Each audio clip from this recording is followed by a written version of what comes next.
Beowulf, the Monster Grendel, Part 2.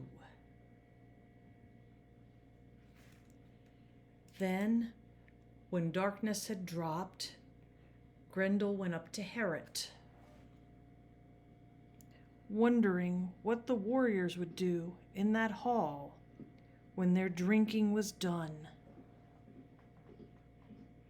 He found them sprawled in sleep, suspecting nothing, their dreams undisturbed.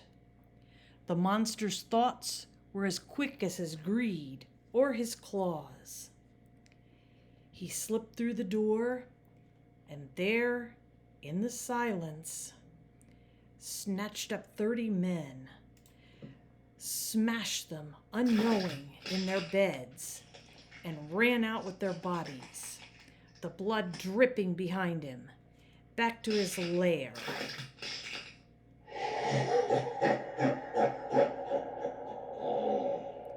Delighted with his night's slaughter. At daybreak, with the sun's first light, they saw how well he had worked, and in that gray morning broke their long feast with tears and laments for the dead.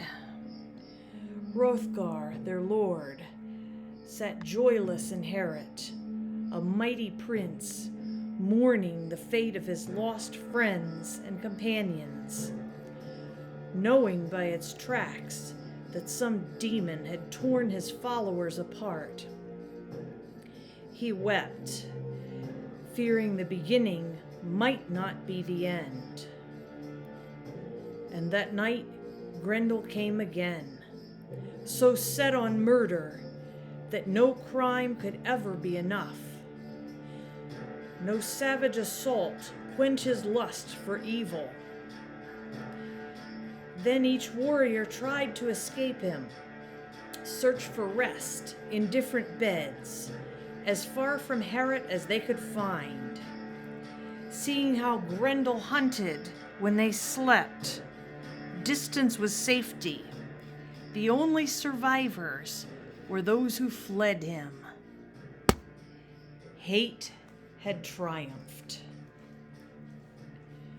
So Grendel ruled, fought with the righteous, one against many, and won.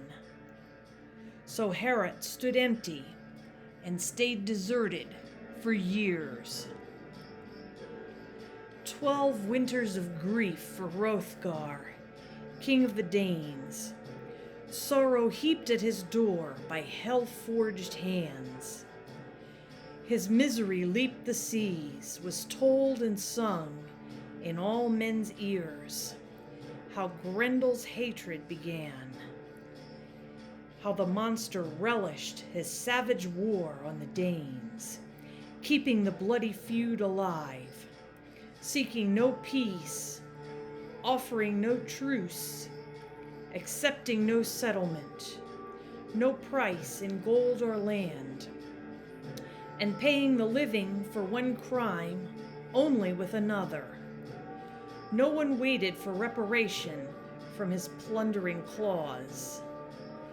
That shadow of death hunted in the darkness, stalked Hrothgar's warriors, old and young, lying in waiting, hidden in mist, invisibly following them from the edge of the marsh, always there, unseen.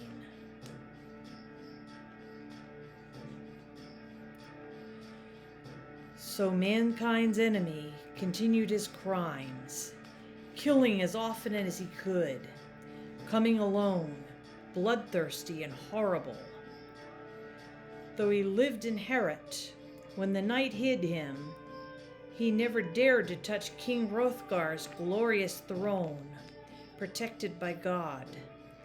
God, whose love Grendel could not know. But Hrothgar's heart was bent.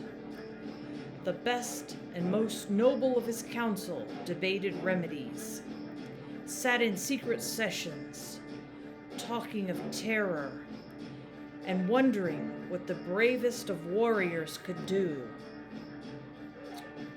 and sometimes they sacrificed to the old stone gods, made heathen vows, hoping for hell's support, the devil's guidance in driving their affliction off. That was their way, and the heathen's only hope.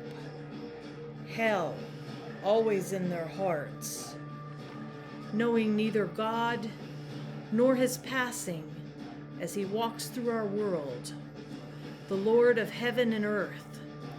Their ears could not hear his praise nor know his glory. Let them beware those who are thrust into danger, clutched at by trouble, yet can carry no solace in their hearts, cannot hope to be better. Hail to those who will rise to God, drop off their dead bodies, and seek our Father's peace.